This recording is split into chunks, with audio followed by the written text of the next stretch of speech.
우리나라 남성이 완전히 일손을 놓게 되는 실제 은퇴 나이는 언제일까요? 71.1세라는 통계가 있습니다. 멕시코에 이어 OECD 국가 가운데 두 번째로 늦은 나이입니다. 보통 50대 초중반의 직장을 나오니까 한 20년이나 더 일을 해야 한다는 게 현실인데요. 인생 이모작이라고 하죠. 은퇴 뒤에 제2의 직업을 가질 수 있다면 가장 좋은 노후 준비가 될 수 있겠습니다. 네, NH투자증권 100세 시대 연구소 이윤학 소장과 함께 자세한 이야기 나눠보도록 하겠습니다. 안녕하세요. 어서 오세요. 네, 100세 시대, 100세 시대 요즘 말이 참 많습니다. 네. 100세 시대를 살아갈 때 가장 중요한 게 과연 뭘까요? 돈일까요? 일일까요? 통상적으로 많은 분들에게 여쭤보면 돈이라고 그럽니다. 예. 그런데 저희들 판단에는 돈이 아니라 일이라고 생각을 하는데요. 예. 그 이유는 우리나라의 경우에는 그 고령 사회에서 초고령화 사회로 진입하는 그 진입 속도가 전 세계 유례를 찾아볼 수 없을 정도로 빠른 속도로 진입을 하고 있습니다. 그렇죠. 예. 그렇기 때문에 많은 분들이 은퇴 준비가 제대로 되어 있지 않고요. 국가도 마찬가지고 사회도 마찬가지고 네. 그렇습니다. 그런 상황에서 이 은퇴를 그냥 쉽게 맞이할 수 없는 상황이 된 거죠. 예. 원래 은퇴라는 의미가 서양에서 온 단어입니다. 리타이어먼트에서 온 말인데 예. 원래 서양에서는 은퇴와 같이 쌍으로 움직이는 단어가 있습니다. 바로 연금입니다. 연금. 네, 연금 제도가 이렇게 구축이 같이 되면서 약 100년 정도를 잘 정착이 되었는데요. 우리나라의 경우에는 지금 국민연금, 퇴직연금, 개인연금이 있지만 대부분 이렇게 세 가지를 함께 다 들고 있는 분이 4%밖에 안 됩니다. 그 정도로 예. 낮은 수준이기 때문에 예. 연금 제도가 정착되어 있지 않는 상황에서 은퇴를 쉽게 이야기를 할 수 없다. 오히려 은퇴보다는 퇴직이라는 단어가 더 맞고요. 네. 이런 상황에서는 단순한 돈의 문제가 아니라 일로 접근을 해야 된다. 먼저 일을 하게 되면 일단 소득이 추가적으로 더 발생을 하죠. 네. 그리고 은퇴 자금을 쓰지 않아도 된다는 좋은 점이 하나가 있고요. 그리고 일을 해야 되기 때문에 건강 관리도 해야 되고 예. 그리고 소위 말해서 삼식이 소리도 안 들어도 됩니다. 삼식이. 예. 보통 삼시세끼 챙겨 먹는. 예, 그래서 뭐 그런 농담으로 하는데요. 네. 그 가족 관계도 좋아진다는 이야기죠. 그리고 일을 하기 때문에 대인 관계도 원만하게 친구 관계도 유지가 되고요. 여가 활동도 가능합니다. 그래서 저희들이 판단에서는 돈이 아니라 일이다.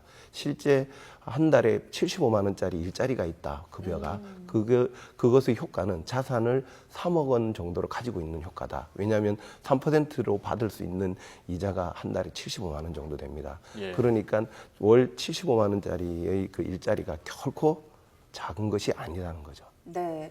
일단 일을 하려면 유망한 산업이 뭔지를 좀 살펴봐야 되는데 네. 이미 뭐 미국이나 일본, 독일 같은 국가는 고령화 사회에 진입을 했는데 네. 이 나라들을 보면은 성장한 산업을 살펴볼 수가 있다고요. 네, 그렇습니다. 그동안 그냥 막연하게 이런 산업이 좋아지지 않을까, 이런 산업이 좀 힘들어지지 않을까 그렇게 예. 했는데 저희 연구소에서 이번에 각국별로 30년간의 데이터를 가지고 각 업종별 데이터를 분석을 해봤습니다. 그래서 사실은 인구의 그 양적 증감도 참 중요하지만 질적 변화가 굉장히 중요합니다. 예. 저희 나라 같은 우리나라와 같은 저출산 고령화 국가의 경우에는 어떤 류의 그 질적 변화가 있는지가 굉장히 예. 중요한데요. 일단 선진국 사례를 한번 살펴보면은요. 일단 전통 제조업하고 그리고 내수 소비 업종은 굉장히 위축이 됐습니다. 통상적으로 제조업종은 산업이 고도화되면서 서비스 산업으로 많이 변화가 되기 때문에 예. 일반적으로 어떤 나라든지 줄어드는 게 눈에 보이는 현상인데요. 내수 소비재 업종은 기본적으로 이런 관점으로 접근을 하시는 게 맞을 것 같습니다. 예. 우리나라와 같은 베이비부머 세대들이 생산과 소비의 중심이었거든요. 그 세대들이 이제 고령화가 되면서 소비가 급격히 줄어든다는 거죠. 다시 말해서 그동안에 뭐 쉽게 이야기해서 뭐 치킨집, 피자집이 그동안 잘 됐다 그러면 네. 그런 그 업종들이 앞으로는 상당히 어려움을 겪을 수도 있겠다. 지갑을 나이가 들면서 닫기 닫죠. 때문이겠죠. 어느 나라든 노인들은 지갑을 잘 열지 않습니다. 예. 네. 네. 그리고 반면에 좀 좋아지는 업종들도 많이 있었습니다. 우리가 흔히 예상할 수 있는 건강, 그리고 교육, 금융, 레저 이런 쪽이 고령화하고 굉장히 밀접한 그런 산업이기 때문에 예.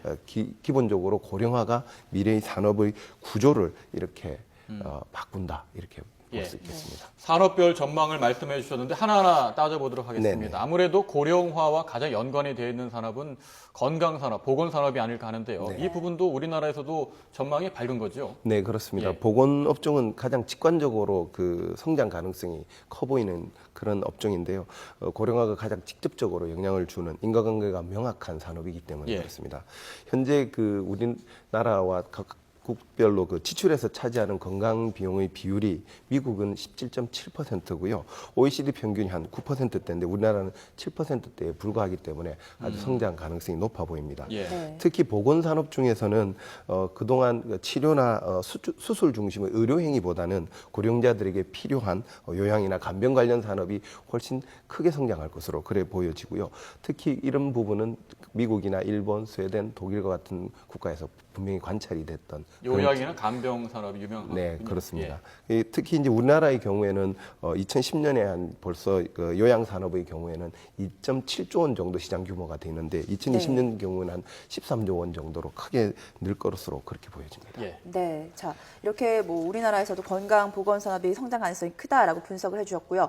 앞서 성장 산업 데이터를 보니까 그 중에 부동산이 있었어요. 네네. 제가 언뜻 생각하기로는 이 고령화 사회에 진입하면서 집 한 채씩 거주하고 있는 분들은 다 있으실 네. 텐데 부동산이 좀 유망 산업으로 꼽히는 이유 특별한 게 있을까요? 저희들도 이번에 그 발견한 것 중에 예상치 못한 결과입니다. 근데 각 국별로 거의 공통되게 발생을 했는데요. 네. 통상적으로 건설업종은 큰 폭으로 전체적인 성장세가 줄어듭니다. 그렇지만 특히 부동산 중에서 부동산 임대 쪽이 큰 폭으로 성장하고 있는 임대요? 것을 네. 볼 수가 있는데요.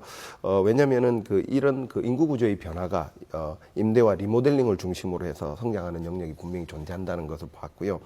선진국들이 30년간 평균적으로 각 산업의 성장률이 한 2.8% 정도인데 네. 부동산 임대의 경우에는 한 5.1% 정도로 상대적으로 큰 폭의 성장을 했는데 2배 정도 되는 네, 저희들 판단으로는 그 인구 구조 변화에 따라서 1인 가구 또는 2인 가구들이 크게 늘어나면서 소형주택을 중심으로 해서 임대 산업이 많이 성장하고 있는 것이 아닌가 그렇게 판단하고 있고요. 네. 특히 이제 고령화가 진행되면서 고령 친화주택 중심으로 리모델링의 시장도 성장하고 있다. 이렇게 보입니다. 이미 지어진 주택을 좀 고령화 사회에 맞게 리모델링하는 분야까지요. 네. 예. 뭐 연세가 드신 분들이 많으면 뭐 여행 가기 어렵다라는 말도 있고 뭐 장거리 여행은 어렵다는 말도 있습니다만 시간이 또 있으니까 여가 즐기는 분들도 늘어나고 있는 게 그렇습니다. 현실인데요. 네. 여가 산업도 유망한가요? 네, 여가 산업도 그 각 선진국의 사례를 보면 예. 상당히 성장이 큰 폭으로 일어나는 것으로 보고 있습니다. 예. 기본적으로 고령자들이 시간적 여유가 많아지기 때문에 레저 산업, 여가 산업이 필연적으로 성장을 하고 있고요. 예. 역시 평균 성장률이 한 5.7% 정도로 아주 큰 폭으로 성장을 하는 것으로 보여지는데요. 여기서 관심을 갖고 볼 만한 게 고령자들에게 설문조사를 하면 여가 활동 중에 하고 싶은 게 뭐냐 하면 그 중에 50%가 여행입니다. 그렇기 때문에 이와 관련해서 숙박업도 상당히 유망하고 실제 선진국 사례에서도 숙박 산업도 상당히 성장하는 것으로 그렇게 나타났습니다. 네. 자, 살펴보니까 성장 산업군이 달라졌으니까 이제 어르신들이 두 번째 직업을 위해서 선택할 직업군도 좀 달라질 것 네. 같은데 미래는 좀 어떤 직업들이 어르신들을 위해서 유망할 수 있을까요? 네. 조금 전에 말씀드렸던 고령화가 이제 산업 구조를 많이 바꾸고 있습니다. 네. 그 산업을 근간으로 해서 몇 가지 저희들이 유망 직업을 예. 조사를 해봤는데요. 첫 번째는 유니버셜 인테리어 디자이너, 그리고 재택 간병인, 예. 그리고 금융 전문가, 시니어 용품 머천다이저, 반려동물 매니저 뭐 이런 좀 어떻게 보면 예. 좀 생소한 단어들 그런데요. 같네요. 사실은 이게 완전히 새롭게 만들어진 그런 직업군이 아니라 네. 기존 그 직업에다가 고령화의 특성을 더했다 이렇게 보시면 될 것 같습니다. 그런데요, 그 유니버셜 디자인 무슨 말인지 잘 모르겠는데 어떤 직업입니까? 네. 유니버셜 디자인은 말 그대로 누구나 쉽게 사용할 수 있는 디자인으로 된 모든 그 제품 그런 서비스라고 보시면 됩니다. 예. 사실은 유니버셜 디자인은 이전에 그 장애인들을 대상으로 해서 만들어진 그런 디자인을 통칭하는 말이었지만 이제 고령화가 진행되면서 정상인이든 비정상인이든 고령인이든 누구든지 쉽게 사용할 수 있는 것을 유니버셜 디자인입니다. 가장 예를 대표적인 하나 들어주십시오. 예.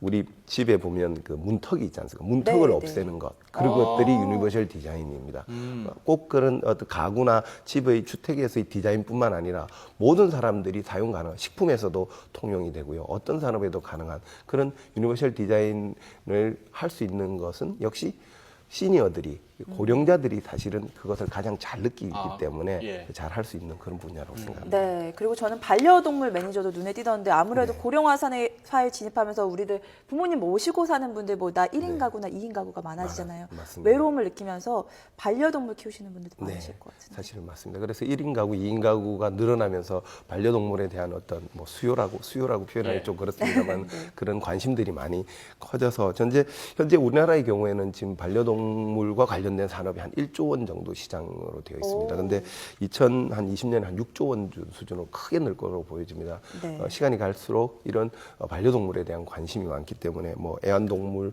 관련한 미용이랄까 반려동물 카페랄까 이런 관련된 산업은 시니어들이 좀 쉽게 접근할 수 있는 직업이 되지 않을까. 그렇게 매니저라는 명칭에 붙은 거 보면은 뭐 특별한 뭐 자격증 같은 게 필요한 겁니까? 이게? 자격증이 위해서 가장 좋은 거는 수의사 자격증이 있으면 되는데 그건 좀 어렵지 않습니까? 예. 네. 그 외에도 다양한 그것을 취득할 수 있는 간편 자격증들이 있습니다. 그렇게 어렵지 않고요. 그런 것들은 현재 인터넷이나 이런 데 찾아보면 다 가능한 부분들이 있습니다. 예. 그런 부분을 예. 쉽게 접근할 수 있습니다. 예. 연세가 드신 분들이 재취업을 할 때 여러 가지를 고려하고 계신데 그 중에 좀 고민되는 게 나는 이 정도 보수는 받아야 되는데 실제 직업을 뭐 제공하는 기업에서는 그보다 훨씬 적은 보수를 원하니까 네. 이 부분이 좀 안 맞는 것 같습니다. 네. 어떻게 해야 될까요? 모두에 말씀드렸듯이 이제는 뭐 돈보다 일이라고 말씀을 드렸는데 일의 개념을 재정립을 해야 될 것 같습니다. 예. 지금 하고 있는 정도의 정규 직장, 정규 시간, 아주 강한 강도의 노동의 질의 일이 아니라 예. 새로운 관점에서 일로 접근을 하셔야 될 것다. 그렇기 때문에 이전의 눈높이로 잰 그런 보수나 임금 체계로 접근하면 안 된다라고 생각합니다. 조금 전에 말씀드렸듯이 월 75만 원을 받는 일자리면 3억의 재산을 갖고 있는 자산을 가지고 있는 그런 효과가 있기 때문에 이제부터는 100세 시대의 관점에서는 본인의 사실 재취업이 50대 넘어가면 굉장히 현실적으로 쉽지 않아집니다. 네. 그렇기 때문에 눈높이를 낮추고 충분히 길게 오랫동안 할 수 있는 일자리를 찾고요. 그리고 그러나 시간 단위는 파타임이랄지 이런 식으로 쪼개 가야 될 것으로 그렇게 봅니다. 예. 네, 자 지금까지는 뭐 일에 대한 얘기를 해봤는데 사실 일만큼 또 중요한 게 은퇴 자금 아니겠습니까? 네. 특히 젊은 사람들은 어떻게 준비해야 되는지 막막한 경우도 많고 은퇴 네, 자금은 네. 어느 정도 준비해야 그쵸, 충분하다라고 말할 수 있는 건 좀 불투명한 것 같아서 네. 어느 정도를 준비를 해야 되고 어떻게 좀 준비를 해야 되는지 좀 네. 덧붙여 주시죠. 사실은 그 수준에 따라 기대 수준에 따라서 그 차이는 굉장히 크다고 보여지는데요. 네. 우리나라 서베이를 저희 100세 시대 연구소에서 우리나라 사람들에게 조사를 해보니 네. 전체 3명 중에 1명이 노후 준비를 전혀 하지 않은 걸로 드러나고 있습니다. 근데 사실은 3가지 관점이 중요하거든요. 소득을 얼만큼 소득이 얼마나 있는지 그것을 더 어떻게 늘릴 건지 그리고 지출은 얼마나 줄일 건지 그 차이만큼을 얼만큼 잘 저축할 건지인데요. 조금 전에 말씀드렸듯이 소득은 갑자기 소득이 크게 늘 수가 없습니다. 누구든지 그렇잖아요. 그러면 그 소득을 크게 늘 수 있는 방법은 딱 하나 일을 오랫동안 하는 방법밖에는 없습니다. 길게. 그리고 지출은 어떻게든 절약을 해야 되는데 그냥 막연하게 절약은 안 되니까 내가 얼마만큼 절약하겠다라고 생각을 하고 저희들은 노다지 통장이라고 그러는데 한 그 금액만큼 미리 통장을 먼저 만들어 놔야 됩니다. 쓸 금액만큼요? 그래야 실행력이 강제가 되니까요. 네. 예, 그리고 마지막으로는 자금 관리를 철저히 해서 정말 1%가 중요하기 때문에 자금 관리를 철저히 해야 될 것 예. 같습니다. 네, 지금까지 100세 시대 노후 준비에 대해서 알아봤는데요. NH투자증권 100세 시대 연구소 이윤학 소장이었습니다. 오늘 말씀 고맙습니다. 네. 고맙습니다.